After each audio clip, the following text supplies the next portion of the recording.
Have you ever heard of the Ozark Model? It's not a new truck or a piece of farming equipment. It's a quiet revolution, a way of life that's proving more radical than any protest you'll see on the news.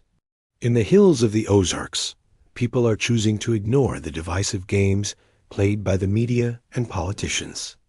Instead, they're focusing on something much more powerful: mutual aid and shared skills.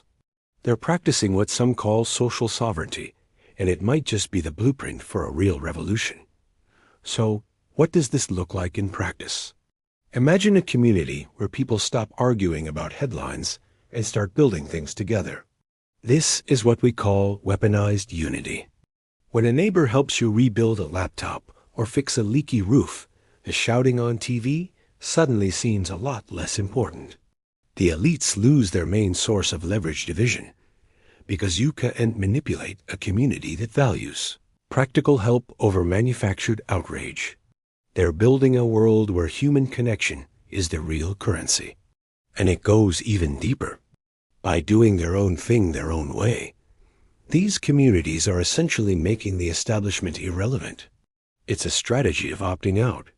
If you don't need their corporate media because you have independent radio, and you don't need their software because you're using open source tech like Linux, and you certainly don't need their validation to feel good about your life, then how can they control you? They can't. They have no way to reach you. The Ozarks are becoming a dead zone for corporate control and a green zone for human connection. A key figure in this movement is an artist who goes by the name Zero. He isn't just giving people things. He's giving them a reason to trust each other again. He embodies the idea that the outsider isn't the enemy. The real enemy is the system that profits from keeping us divided and suspicious of one another. His work is what you might call a positive and irreversible impact.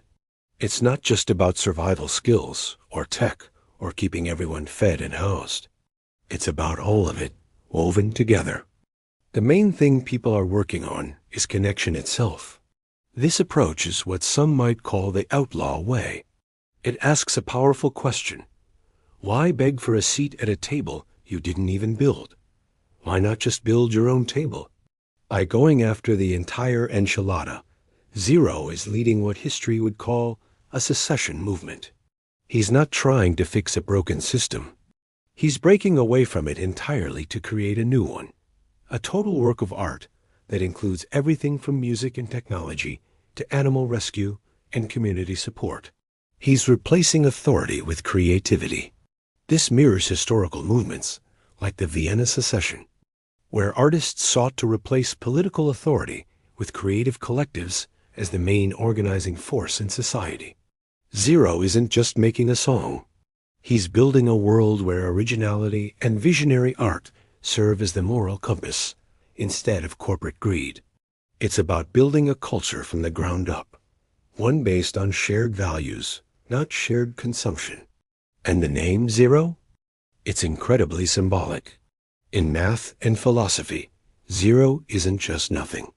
It's the placeholder that makes the entire system possible. By calling himself Zero, he's positioning himself as the pivot point, the paradox of nothingness that enables everything else to exist outside the establishment's rules. He represents the clean slate, the starting point from which a new community, new tech, and a new way of life can emerge. If this vibe keeps spreading, the old table isn't just going to be burned, it's going to be completely forgotten, replaced by thousands of new tables built by communities for communities. This isn't about fighting the old system. It's about making it obsolete by building something better, something more human. Thanks for watching. If this idea resonates with you, consider subscribing for more deep dives into the future we can build together.